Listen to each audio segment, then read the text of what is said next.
Welcome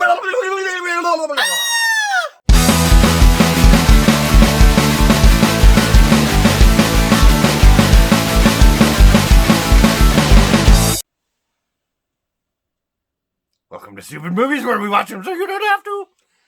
And this today, and currently, we are going to review. You tried to do something different. I did try to do something different. It didn't work. Today, this week, whatever you want to say, we watched a movie.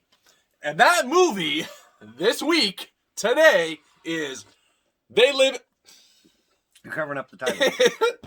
This is for this episode. We're watching this movie. They Live Inside Us. And this is from 2020. It's not rated, 104 minutes long. And this is directed by Michael Bailiff and starred James Morris, Haley Niebecker, Stevie Outson. Previously, Michael Bailiff directed Witching Season, which we did on the show. Which we did last Halloween season, which is an anthology show movie with different stories, as an anthology typically does. And They Live Inside Us was one of the shorts. So this is a full-length, expanded short.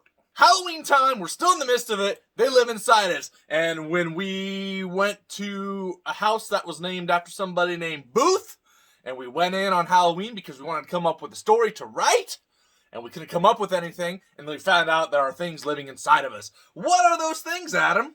Mainly bacteria. Oh, okay. They live in your gut. Help you break down food, digest, and poop. As long as they're not the parasites from the bay. Probiotics is a word I've heard of. Yeah. Yeah, you take probiotics. I don't. No, but I do sometimes. Oh, okay. Yeah, people do. Sure. Do you? If you have, like, let us know in the comments below. So They Live Inside Us is an anthology about a writer. Well, it's not an anthology. It is an anthology. It's an anthology within the story. Yes, that makes it an anthology. And each one of the stories he comes up with is one of the stories that they show. A lot of them have nods back to the Witching Season. Yep. Which was an anthology that we did on the show. Oh, last Halloween season. Yep.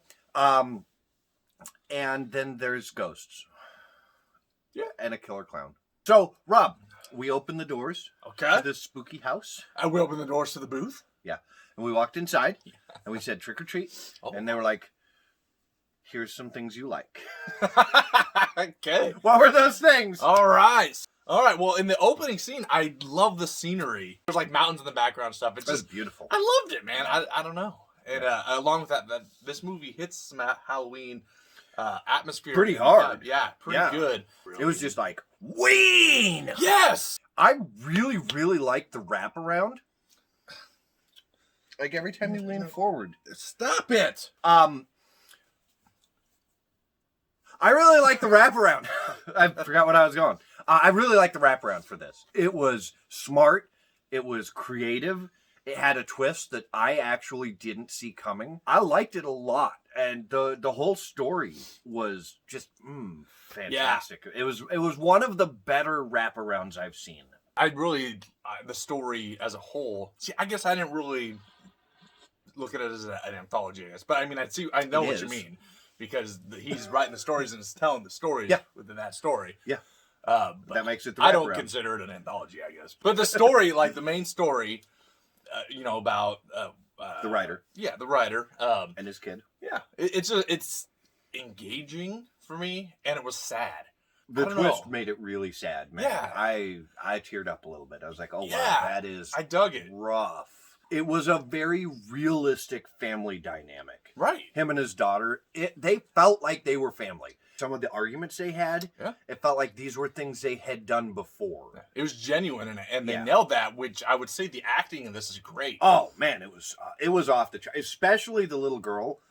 Because kid actors, are hit and miss anyway. Right.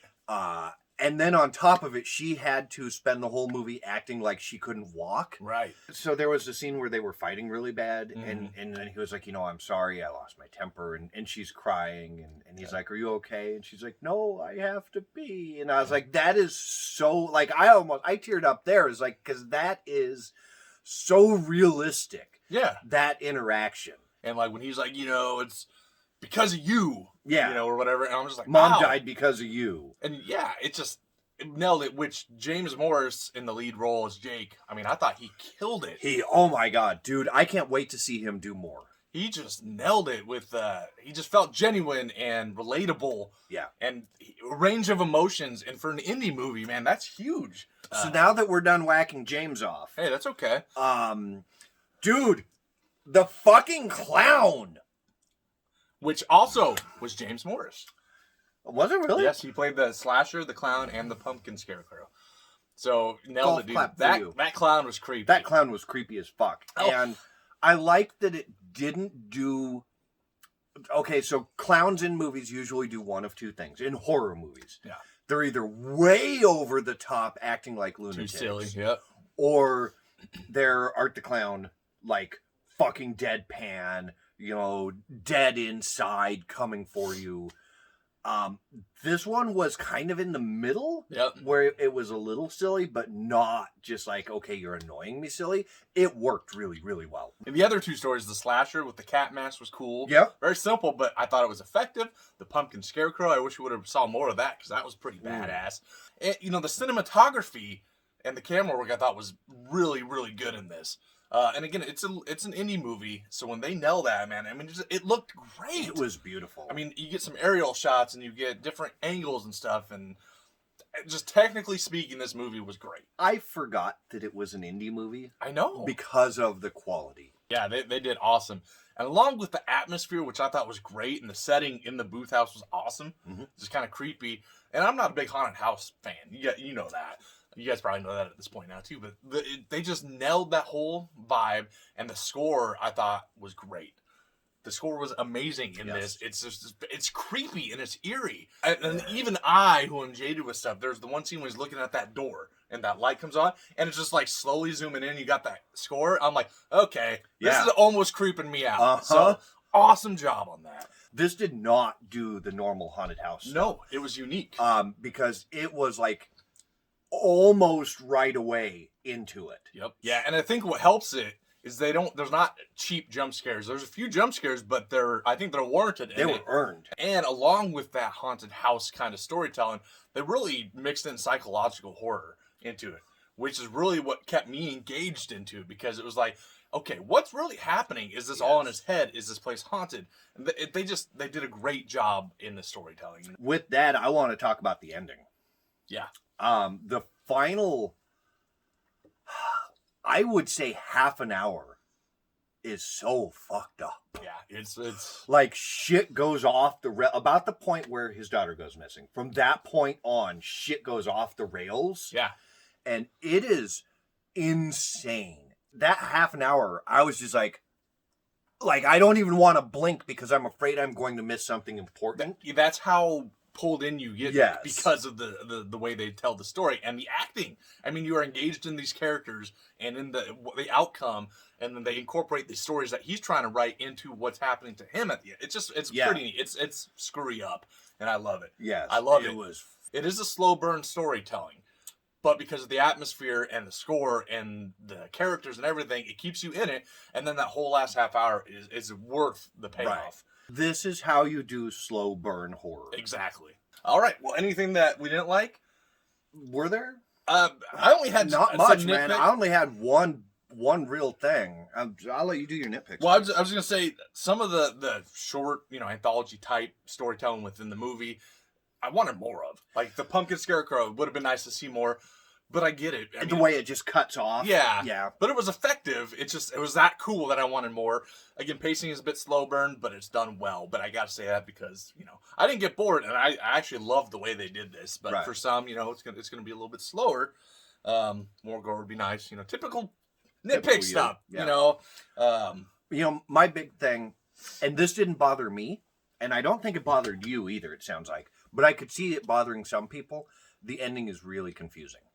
If you're not super paying attention through the whole thing, there's going to be things that happen in the end that don't make sense. Yeah, because there's a lot to it in the story. And I will also say the ending made me want to go back and watch it again, right away from the beginning. All right. So They Live Inside Us. Final thoughts. Yes. They Live Inside Us, I thought was great. I liked the short in the witching season. Yep. So I think it's great that they made a full length. It's a lot of fun. It's engaging. It's sad.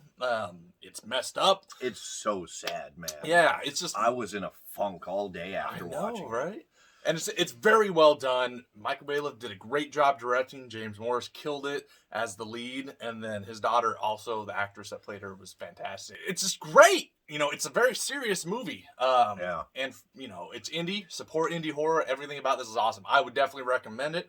You know, so I'm gonna go 8 out of 8 on this one. I really enjoyed it, which, you know, for being a haunted house movie, that's very rare for me. So you guys nailed it. That's insane. Keep up the great work, and I want to see more of all you guys. Man, everything you said and more. Mm. I agree wholeheartedly. The acting was just like, you're professional actors. You are not indie actors. You are professional actors.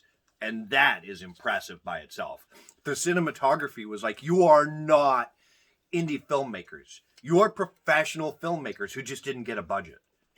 Everything was so well done. It was beautiful. I loved it. I'm with you on wholeheartedly. There was nothing I didn't like about it. And that's so rare for me. There's always something I don't like. Right. Even if it's a small thing. But everything in this, I just loved. It made me sad.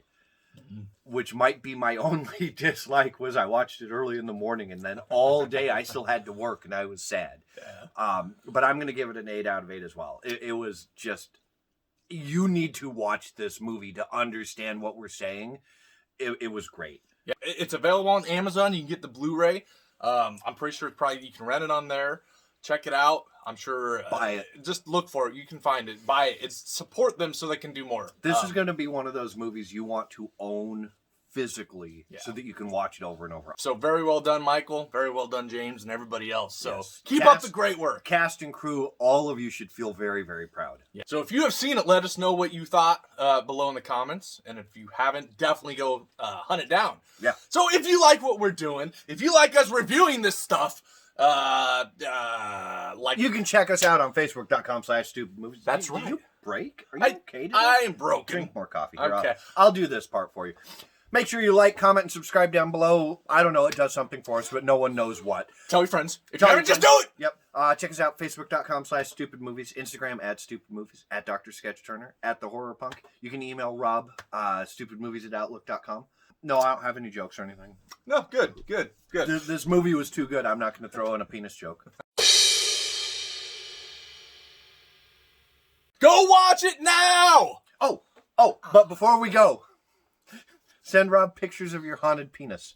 He's starting a collection. I don't want to see no ghost wiener.